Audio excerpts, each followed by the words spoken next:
Hello friends, welcome to Bharati's kitchen. ఈ రోజు వీడియోలో చాలా టేస్టీగా, క్రిస్పీగా, స్పైసీగా ఉండే ఫ్రైడ్ పాస్తాని ఎలా ప్రిపేర్ చేసుకోవాలో చూపించబోతున్నాను. కుర్కురే కానీ చిప్స్ కానీ మీకు ఏవైతే టేస్ట్ ఉంటాయో సేమ్ అలాంటి టేస్ట్ వచ్చేలానే ఇవి ఇంట్లోనే చాలా ఈజీగా ప్రిపేర్ చేసుకోవచ్చు. ఇవి ప్రిపేర్ చేయడానికి కూడా ఎక్కువ టైం పడుతుంది అనమాట. జస్ట్ 20 minutes లో ప్రిపేర్ చేసుకోవచ్చు. ఇవి ఒకసారి ప్రిపేర్ చేసుకుని ఎయిర్ టైట్ కంటైనర్ లో స్టోర్ చేసుకున్నట్లయితే కనీసం మీకు 20 days వరకు స్టోర్ ఉంటాయి. పిల్లలు ఎక్కువగా చిప్స్ అడిగినా లేదంటే కుర్కురే లాంటివి ఎప్పుడైనా అడిగినప్పుడు ఇలా చేసి ఇవ్వండి. ఇంట్లోనే ప్రిపేర్ చేస్తాం కాబట్టి చాలా హెల్దీ, అలానే టేస్ట్ లో కూడా ఇక్కడ కాంప్రమైజ్ కూడా అవ్వాల్సిన అవసరం లేదనమాట. సో ఈ క్రిస్పీ ఫ్రైడ్ పాస్తాని ఎలా ప్రిపేర్ చేసుకోవాలి ఇప్పుడు చూపిస్తాను. లేట్ చేయకుండా రెసిపీని స్టార్ట్ చేసేద్దాము. ఫస్ట్ ఈ రెసిపీ కోసం ఒక పాన్ లో వాటర్ ని తీసుకోవాలి. వాటర్ ని ఇక్కడ 1 liter వరకు వేసుకోవాలి. అంటే 4 cups వరకు వాటర్ ని వేసుకున్న తర్వాత ఇందులోకి సాల్ట్ కూడా వేసుకోవాలి. సాల్ట్ 1.5 teaspoon వరకు వేసుకోవచ్చు. నెక్స్ట్ ఇందులోనే ఆయిల్ ని వేసుకోవాలి. 2 teaspoons వరకు ఆయిల్ ని వేసుకుని ఈ వాటర్ ని మరగబెట్టుకోవాలి. ఈ వాటర్ బాయిల్ అయ్యే లోపు నెక్స్ట్ పాస్తాకి కోట్ చేయడానికి మసాలాను కూడా ప్రిపేర్ చేసుకుందాము. మసాలా పౌడర్ ప్రిపేర్ చేసుకోవడానికి ఒక బౌల్ లో కారం వేసుకోవాలి. కాశ్మీరీ లాల్ మిర్చి అయితే మీకు కలర్ చాలా బాగుంటుంది, అలానే కారం కొంచెం తక్కువ ఉంటుంది. మీరు అదైనా యూస్ చేసుకోవచ్చు, లేదంటే నార్మల్ కారం కూడా యూస్ చేసుకోవచ్చు. ఇక్కడ నేను కాశ్మీరీ లాల్ మిర్చి పౌడర్ ని 1 teaspoon వరకు వేస్తున్నాను. నెక్స్ట్ ఇందులోనే 1/2 teaspoon వరకు చాట్ మసాలా పౌడర్ ని వేసుకోవాలి. మీకు బయట కొన్న వాటి టేస్ట్ రావాలి అంటే కంపల్సరీ చాట్ మసాలానే వేసుకోవాల్సి ఉంటుంది. చాట్ మసాలా మీ దగ్గర లేనట్లయితే ఆమ్చూర్ పౌడర్ ని కూడా వేసుకోవచ్చు. ఆమ్చూర్ పౌడర్ అయితే కొద్దిగా మీకు పులుపుదనం అనేది ఉంటుంది. మీ దగ్గర చాట్ మసాలా ఉంటే దాన్ని యూజ్ చేసుకోవచ్చు, లేదంటే ఆల్టర్నేట్ గా ఆమ్చూర్ పౌడర్ ని కూడా వేసుకోవచ్చు. నెక్స్ట్ ఇందులోనే 1/2 teaspoon వైట్ పెప్పర్ పౌడర్ ని కూడా వేసుకోవాలి. మిరియాల పొడి ఉంటుంది కదా, మిరియాల పొడిని 1/4 teaspoon వరకు వేసుకోవాలి. ఇక్కడ నేను వైట్ పెప్పర్ ని యూజ్ చేస్తున్నాను. మీరు ఈ ప్లేస్ లో బ్లాక్ పెప్పర్ పౌడర్ ని కూడా యూజ్ చేసుకోవచ్చు. నెక్స్ట్ ఇందులోనే బ్లాక్ సాల్ట్ ని వేసుకోవాలి. సాల్ట్ నార్మల్ సాల్ట్ కన్నా మీకు బ్లాక్ సాల్ట్ వేసుకున్నట్లయితే బయట కుర్కురే టేస్ట్ ఎలా అయితే ఉంటుందో సేమ్ అదే ఫ్లేవర్ వస్తుంది అనమాట. కంపల్సరీ బ్లాక్ సాల్ట్ వేయడానికి ట్రై చేయండి. ఇన్ కేస్ మీ దగ్గర లేకపోతే నార్మల్ సాల్ట్ కూడా యూజ్ చేసుకోవచ్చు. సో మసాలా పౌడర్స్ అని వేసిన తర్వాత ఒకసారి బాగా మిక్స్ చేసుకుని పక్కన పెట్టుకోవాలి.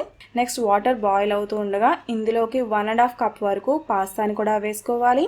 పాస్తా వేసిన తర్వాత మీడియం ఫ్లేమ్ లో కుక్ చేసుకోవాల్సి ఉంటుంది. పాస్తా ఇంచుమించుగా మీకు కుక్ అవడానికి 8 to 12 minutes వరకు టైం పడుతుంది. పాస్తాని బట్టి కుకింగ్ టైం అనేది చేంజ్ అవుతూ ఉంటుంది. సో మీరు ఏదైతే పాస్తా తీసుకున్నారో ఆ ప్యాకెట్ మీద మీకు వెనకాల రాసి ఉంటుంది కుకింగ్ టైం అనేది. దాన్ని బట్టి మీరు ఈ పాస్తాని కుక్ చేసుకోవచ్చు. నెక్స్ట్ ఈ పాస్తాని మీకు 70% వరకు కుక్ అయ్యేంత వరకు కుక్ చేసుకోవాల్సి ఉంటుంది. 70% అంటే మీకు కొద్దిగా పలుకు ఉండాలన్నమాట.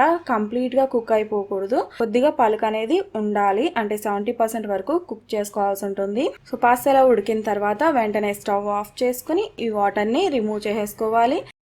నెక్స్ట్ ఇందులోనే నార్మల్ వాటర్ ని వేసుకోవాలి. ఇలా నార్మల్ వాటర్ వేసుకోవడం వల్ల పాస్తా ఒకదానికొకటి స్టిక్ అవ్వకుండా ఉంటుంది, అలానే పాస్తా ఇక్కడతో కుక్ అవ్వడం ఆగిపోతుంది అనమాట.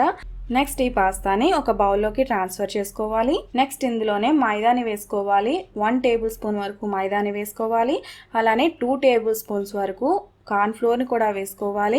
వీటిని చేత్తో మిక్స్ చేయకండి, ఎందుకంటే మనం వేసిన ఫ్లోర్స్ అన్ని కూడా మన చేతికి స్టిక్ అయిపోయే అవకాశం ఉంటుంది. సో వెడల్పాటి గరిటె ఏదైనా ఉంటే తీసుకుని ఇలా మిక్స్ చేసుకోవాల్సి ఉంటుంది. నెక్స్ట్ మనం తీసుకున్న పాస్తాకి ఈ పిండిలు కరెక్ట్ గా సరిపోతాయి, ఇంతకన్నా ఎక్కువ పిండి వేయాల్సిన అవసరం లేదనమాట. పాస్తా తడిగా ఉండగానే వేస్తాం కాబట్టి కంప్లీట్ గా పాస్తా అంతటికి కూడా పిండి అనేది బాగా పడుతుంది అనమాట. పాస్తాలకి పిండి కోట్ చేసుకున్న తర్వాత పాస్తా చూడడానికి ఇలా ఉండాలి. కోటింగ్ మీకు మరీ డ్రైగా అనిపించింది అనుకోండి, అంటే పొడిపొడిలాడుతూ ఉన్నట్లయితే పిండి గనక మీరు జస్ట్ వాటర్ కొద్దిగా చిలకరించుకుని ఒకసారి మిక్స్ చేసుకోవచ్చు. పాస్తా పైన కోటింగ్ పిండిలా కాకుండా, అంటే పౌడర్ లా కాకుండా కొద్దిగా సాఫ్ట్ గా మెత్తగా ఉంటేనే ఆయిల్లో వేసినప్పుడు మీకు పిండి అనేది విడిపోకుండా ఉంటుంది. నెక్స్ట్ ఈ పాస్తాని ఆయిల్లో వేసి ఫ్రై చేసుకోవాలి. మీడియం ఫ్లేమ్ లో ఫ్రై చేసుకోవాల్సి ఉంటుంది.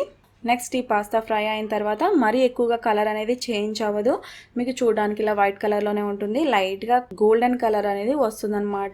సో ఇవి ఇలా ఫ్రై చేసుకున్న తర్వాత సో ఇలానే మిగతా వాటిని కూడా ఫ్రై చేసుకోవాలి. పాస్తాను ఇలా డీప్ ఫ్రై చేసినప్పుడు అసలు ఆయిల్ అనేది కూడా పీల్చదు. సో మీరు వీటిని ఫ్రై చేసిన తర్వాత టిష్యూ పేపర్ మీద వేయాల్సిన అవసరం కూడా లేదనమాట. సో ఇలా ఫ్రై చేసుకున్న వెంటనే ఒక బౌల్లోకి ట్రాన్స్ఫర్ చేసుకుని మనం ప్రిపేర్ చేసుకున్న మసాలా పొడిని కొద్దిగా వేసుకుంటూ మిక్స్ చేసుకుంటూ ఉండాలి. ఈ పాస్తాని ఆయిల్ నుంచి తీసిన వెంటనే మసాలా పౌడర్తో కోట్ చేసుకోవాల్సి ఉంటుంది, ఎందుకంటే ఇవి ఆయిల్ అసలు పీల్చవు కాబట్టి వెంటనే కోట్ చేసుకోవాల్సి ఉంటుంది. పాస్తా అన్నిటికీ కూడా మసాలా మొత్తం పట్టేలాగా ఇలా మిక్స్ చేసుకోవాలి.